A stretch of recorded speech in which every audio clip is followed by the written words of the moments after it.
effect and volume effect. You should really think about this as price effect and volume effect as quantity expands. Quantity expands or price lowers. Okay. So imagine that you're a monopoly. You're kind of here. And let's say that you're here. That's where you're pricing, P1, and you're pricing at Q1. Okay? And let's say that you would like to expand output to Q1 plus delta Q. So this bit here, you're calling it delta Q. Okay? It's that change in quantity.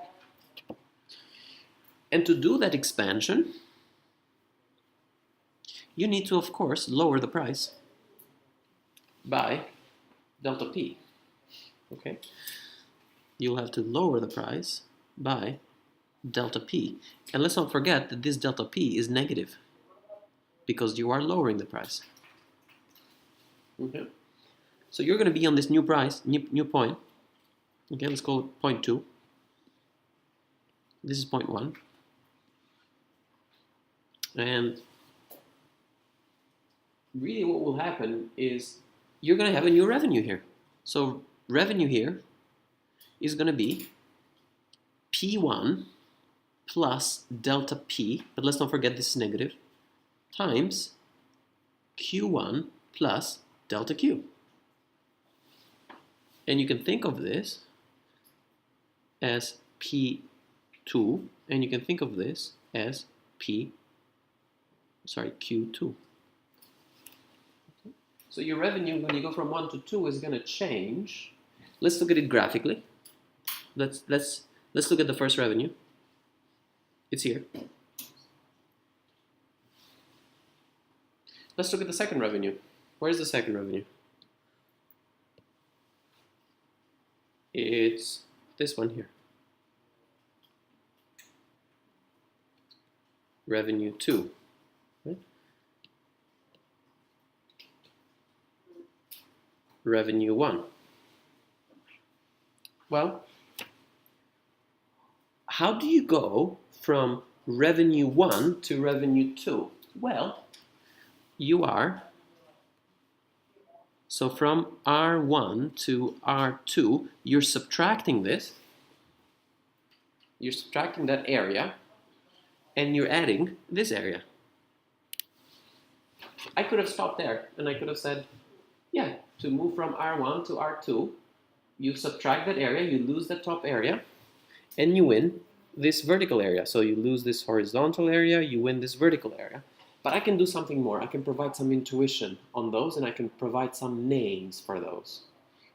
I could say that now you are selling the old goods that you were selling at a price P1, you are now selling them at a price P2, which is lower than it was before. That's a price effect, which is going to be negative for my profits. This bit here is going to be the price effect. All previous products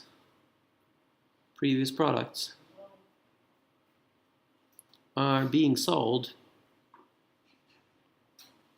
at a lower price. Of course, I could have changed the price the other way, so all previous products will be sold, or some of those previous products will be sold at a higher price. And this bit here is the quantity effect.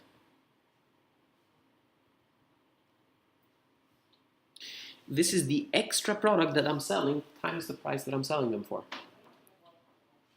So again, I could have left it there, and I could have said, this is how the revenue changes. But in this course, we'd like to put names onto these changes as price effect and volume effect. Okay? And of course, you could realize that if I open this up, I'll have P1 times Q1 plus P1 times delta Q plus delta P times Q1 plus delta P times delta Q. What is this? This is the original revenue. Okay, that's the original revenue. Where is the price effect? It's this one, price effect. It will be negative in our case. Okay, where is the quantity effect? Delta Q times, well, it's not quite there, right? Because it should be delta Q times P2. So we don't quite have a delta Q times P2, but we could have if we had kept this thing together. So if we keep this thing together here, right, and I rearrange this, so this becomes P1 plus delta P times delta Q. So this connection here is the volume effect. So in other words, I can break down the change in revenue as my original revenue plus price effects, which could be positive or negative, plus quantity effects, which could be positive or negative. But they will be in opposite signs. If price effect is negative, quantity effects will be positive. If quantity effect is positive, price effect will be negative. Does that answer it? Yeah? Awesome. So that's it for my price effect and volume effect.